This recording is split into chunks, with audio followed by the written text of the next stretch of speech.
Bonjour à tous, vous l'avez vu, on va encore parler du PSG, on est désolé. Il y a encore une vidéo de Maguire sur Dembélé, puis on va se calmer. Sommaire, on parle de Nasser El Khelaifi. Ah, j'ai pas affiché le sommaire, mais c'est pas grave. On va parler très rapidement, il est impliqué dans une affaire Lagardère, d'abus de pouvoir, sur achat de vote ou influence. Et du coup, ça ne nous regarde pas, on connaît pas l'affaire, et tant que c'est pas jugé, on n'est pas dans la politique, donc on va pas se mêler de ça. Mais la grosse info concernant le football, c'est que le Qatar aurait menacé de se retirer du Paris Saint-Germain suite juste à la mise en examen de Nasser Al Khelaifi. Et ça, on va en parler. Malik, je te lance. Tu peux, Vas-y, pardon, vas-y, tu peux, va en tu profondeur. peux C'est me toi lancer. face à l'attaquant, face au gardien, fais ce que t'as à faire. Ah oui, pour Ribéry qui va arriver devant Casillas. Vas-y mon petit. Il est dedans. Il est dedans. Le premier but de Ribéry. Alors, pour le football, comme l'a dit Ayo, parce qu'on va pas trop rentrer dans les politiques, dans les choses qu'on sait pas, c'est que ce serait quand même un gros choc pour le Paris Saint-Germain, un gros choc pour la Ligue 1, un gros choc pour le football français, parce qu'on sait que l'investissement que le Qatar a fait depuis leur arrivée commence à changer toute l'image du Paris Saint-Germain, toute la sphère du Paris Saint-Germain, où le Paris Saint-Germain est vu même dans le football internationalement, comme on voit le Paris Saint-Germain en Angleterre, en Allemagne, partout dans le monde du football. Depuis que les Qataris sont arrivés, c'est pas de la même manière qu'on voyait le Paris Saint-Germain avant. Leur partenariat avec Jordan, etc., les joueurs des Spurs NBA qui viennent au match, etc., qui sont sur le compte Instagram. Bref, il y a tellement de choses qui sont allez, en compte et qui sont en jeu par rapport à cet investissement des Qataris. Et s'ils se retirent, ce serait peut-être pas une catastrophe, parce que je pense que j'ai vu la marque qui est devenue le Paris Saint-Germain, d'autres gros investisseurs seraient grave intéressés de les reprendre. Mais ça reste un bouleversement. Moi, je suis fan de Chelsea et on a perdu notre président dû à des histoires de l'Union européenne, etc. Et ça a été un peu un bouleversement de nulle part. Et ok, Chelsea, on n'est pas devenu Everton, mais c'est un peu plus compliqué. Et, bon, ça fait 3 ans, par exemple, Chelsea n'a plus gagné de trophée si je m'arrête qu'au football. 3 ans que Chelsea n'a plus gagné de trophée. Et c'était jamais arrivé depuis que Roman Abramovich était le président du club. Donc une nouvelle présidence, de nouveaux investisseurs venus un peu de nulle part, parce que c'est pas quelque chose de planifié, ça peut bouleverser tout un club, toute une organisation, parce que ces gros clubs de foot, ces gros clubs professionnels, c'est comme des vraies entreprises. Donc, dès qu'il y a un changement dans une entreprise, il y a une nouvelle culture amenée, il y a un nouveau si, de nouvelles ambitions, des nouveaux projets. Un nouveau Et staff. ça peut.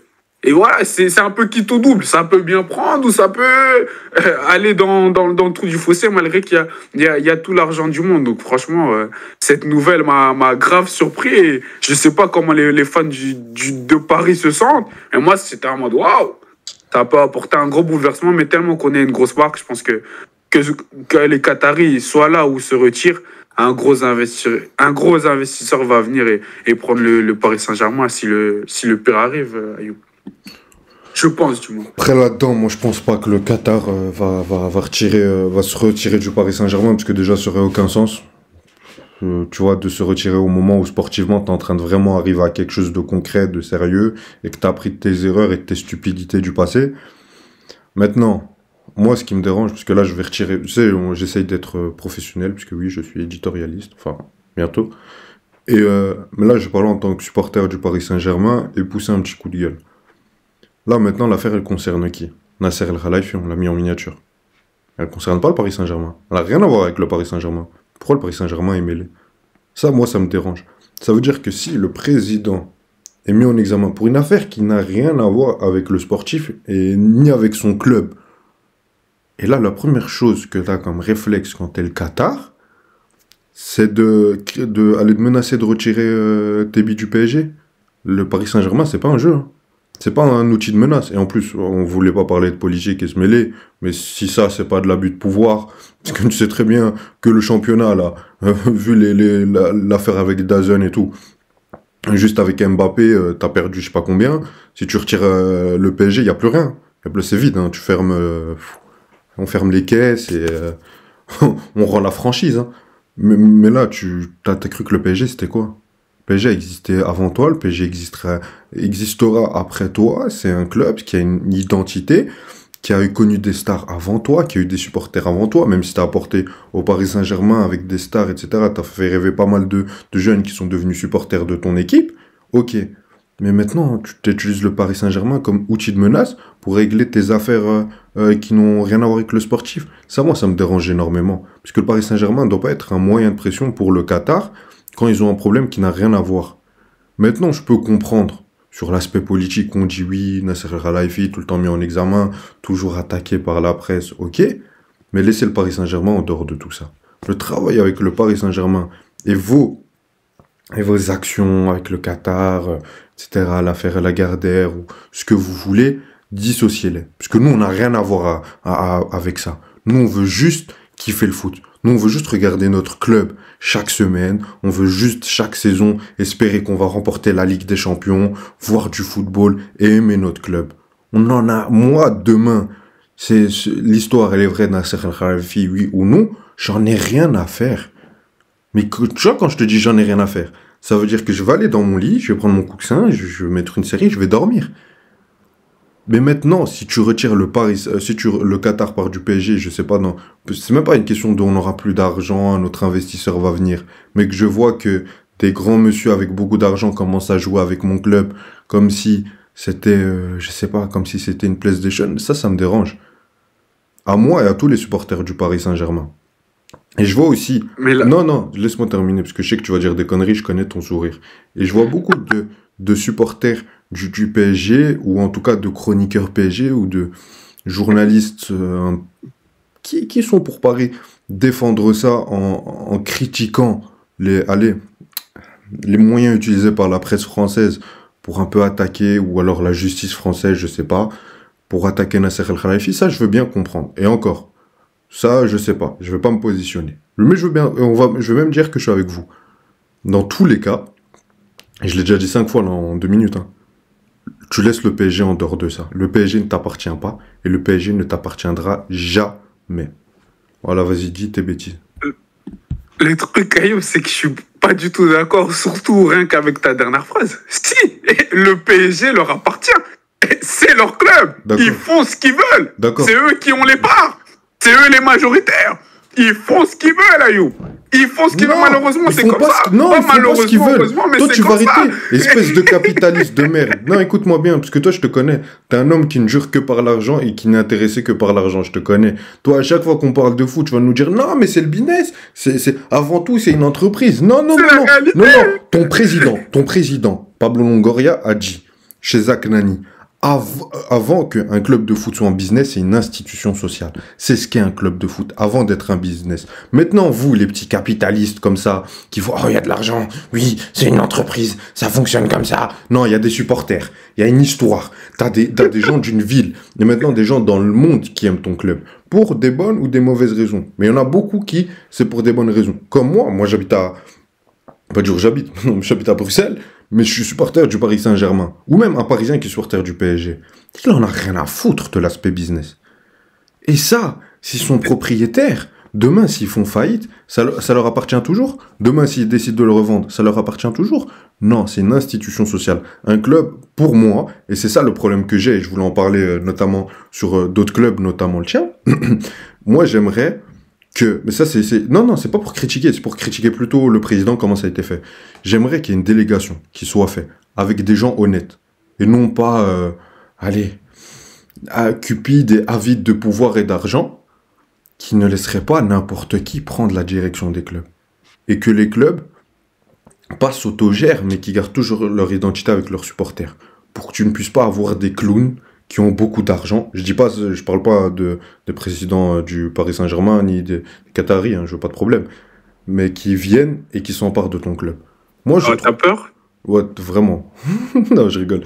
Non, mais je dis pas ça pour parler de Nasser El-Khelaifi ou quoi, puisqu'honnêtement, je trouve que surtout maintenant, ils font du très bon travail. Et c'est dommage que c'est entaché par ça.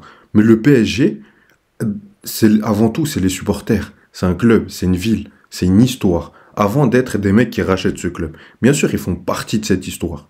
Mais le club, ils peuvent mettre l'argent que tu voudras. ça appartiendra toujours plus aux supporters qu'à eux. Ils ont leur part, oui, ils ont mis de l'argent. Mais pour moi, c'est pas, ils doivent pas avoir les pleins pouvoirs comme ça de faire ce qu'ils veulent.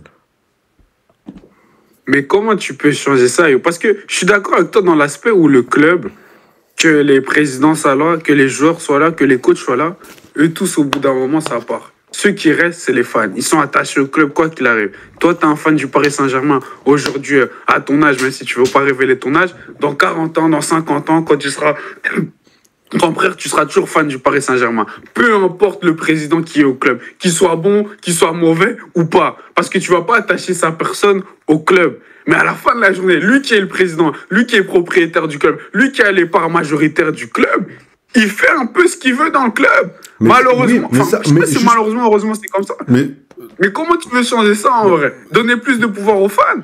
Parce que aussi, le fan, si tu lui donnes ce pouvoir, il va se comporter comme un président au bout d'un moment. C'est ça. C'est ce que l'argent, ça peut faire. Mais c'est ça. Pour moi, là, c'est pas qu'on est dans une impasse, mais pour moi, j'ai pas la solution. Je le dis direct. Ouais, je suis là, je viens critiquer, je pars. Ouais, c'est mon métier. Ouais. Mais sur le PSG ou même sur d'autres clubs, par exemple, moi, là-bas, je voulais parler, mon cas précis, hein, je le dis, hein, c'était John Textor à l'OL. Ok. Moi, ce que j'aimerais, c'est que bien sûr, un président, il vient, il met de l'argent, il va avancer dans un club. Il n'y a pas de souci. Viens, tu veux racheter un club, tu veux faire quelque chose, tu as grandi le championnat, tu as grandi le pays. En vrai, quand tu regardes, à la base, il y a énormément de bien. Mais le problème, on le voit aujourd'hui, dans énormément de cas, c'est des hommes d'affaires très fortunés qui veulent juste placer leurs billets dans des clubs pour agrandir leur argent, mais surtout leur pouvoir. Ok, notamment le cas du PSG, et c'est pas mauvais, hein. Tu veux faire la publicité du Qatar, nous ça nous dérange pas. En attendant, tu nous permets d'être un plus grand club, de gagner la Ligue des Champions et tout. C'est le rêve de tout gosse, y a pas de souci. Mais le problème, c'est de laisser autant de pouvoir à un club, ça me dérange. Mais d'un autre côté, les fans, toi et moi, Malik, on connaît, je pense, un peu le football, on voit ce qui se passe. Les fans, des fois, ils ont des avis catastrophiques. Donc tu peux pas laisser n'importe qui. Mais il faudrait qu'il y ait une délégation qui, c'est pas les fans qui décident, c'est pas les présidents qui décident, mais il y a un mélange des deux. À un moment, tu peux pas avoir les pleins pouvoirs, comme ça, on n'est pas dans une dictature. Surtout, on a des pays qui sont dits démocratiques, où tu viens, parce que tu as de l'oseille, tout le monde ferme sa bouche, c'est ça. Et tu peux avoir des choix qui vont tuer un club, mais on va rien dire, parce que tu as l'oseille. Moi, ça me dérange. J'ai eu la même voix qu'Eto à la fin, c'est bizarre.